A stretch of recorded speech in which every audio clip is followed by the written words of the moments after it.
नमस्कार दोस्तों, capital education group में आपका स्वागत है। दोस्तों, आज हम महाराव सेका पढ़ेंगे। महाराव सेका जो है रीट एसएसटी का टॉपिक है और रीट में ये एक स्पेशल टॉपिक लगता है महाराव सेका।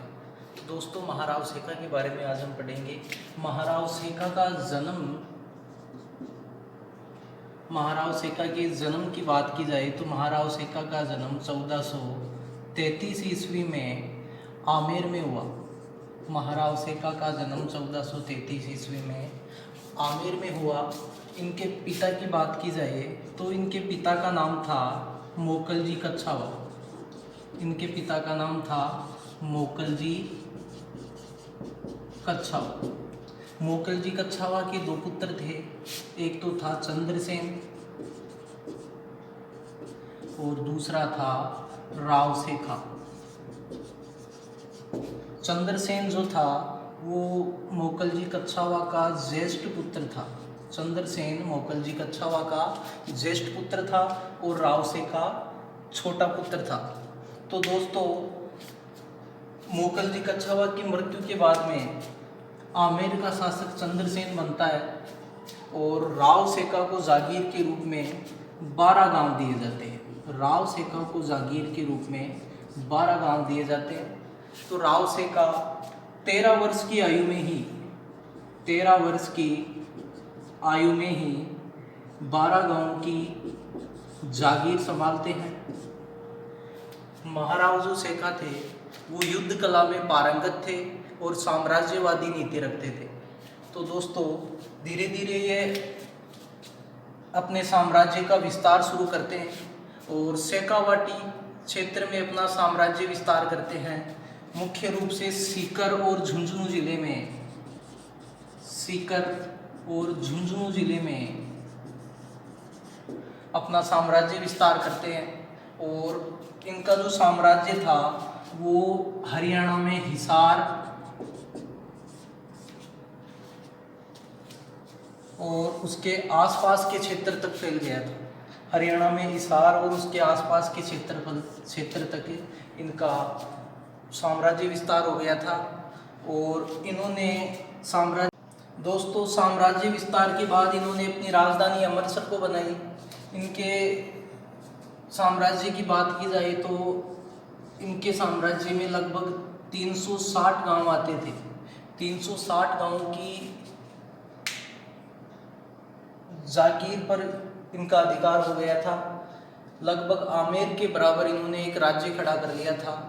इसीलिए जो आमेर के शासक थे चंद्रसेन कच्छावा, इनके जो बड़े भाई थे, ज्येष्ठ भ्राता थे इनके, वो इनसे जलते थे, ईर्ष्या करते थे काफ़ी इनसे।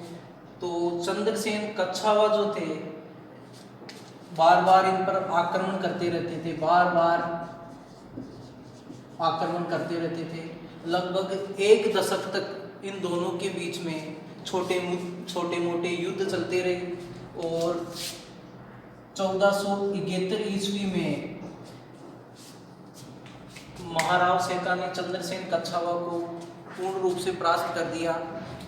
तो इस बार पूर्ण रूप से परास्त होने के बाद चंद्रसेन कच्छावा ने महाराव सेका को एक स्वतंत्र शासक मान लिया। तो दोस्तों, महाराव सेका जो थे, इनकी राजधानी की बात करें, ये हमेशा पूछी गई है इनकी राजधानी क्या थी, तो इनकी राजधानी अमृतसर थी। महाराव सेका के साम्राज्य की राजधानी अमृतसर थी। और जो वर्तमान में जो शेखावाटी क्षेत्र में चूरू, झुंझुनू और सीकर आते हैं, ये शेखावाटी क्षेत्र की स्थापना महाराव सेका ने की और शेखावाटी क्षेत्र पर इसने शासन किया। इस क्षेत्र को इसीलिए शेखावाटी क्षेत्र के नाम से जाना जाता है क्योंकि इस क्षेत्र पर महाराव सेका ने शासन किया था। महाराव जो सेका थे, इनकी मृत्यु की बात की जाए तो इनकी मृत्यु हो गई थी 1488 ईस्वी में। नारी अस्मिता के लिए लड़ते हुए इनकी मृत्यु हो गई थी 1488 ईस्वी में। महाराव सेका के प्रयासों से पठानों ने गोमांस व मोर का मांस न खाने का संकल्प लिया था। न खाने का संकल्प लिया था। तो दोस्तों ये यहाँ से कई बार प्रश्न पूछा जाता है, राजस्थान के किस शासक के प्रयासों से पठानों ने गोमांस व मोरमांस न खाने पर संकल्प लिया था। तो ये जो महाराव शेखा थे, इनके प्रयासों से ही पठानों ने गोमांस और मोरमांस न खाने का संकल्प लिया था। महाराव शेखा की बात की जाए तो ये युद्ध कला में पारंगत थे और साम्राज्य विस्तार की नीति रखते थे। तो दोस्तों ये इनकी महत्वपूर्ण बातें थी महाराव शेखा की। ठीक है दोस्तों, आगे हम जो रीट का स्पेशल जो कोई टॉपिक लगता है आपके, दुर्गादास राठौड़ या फिर महाराजा सूरजमल, इन दोनों में से कोई भी अगला टॉपिक लेकर आएंगे।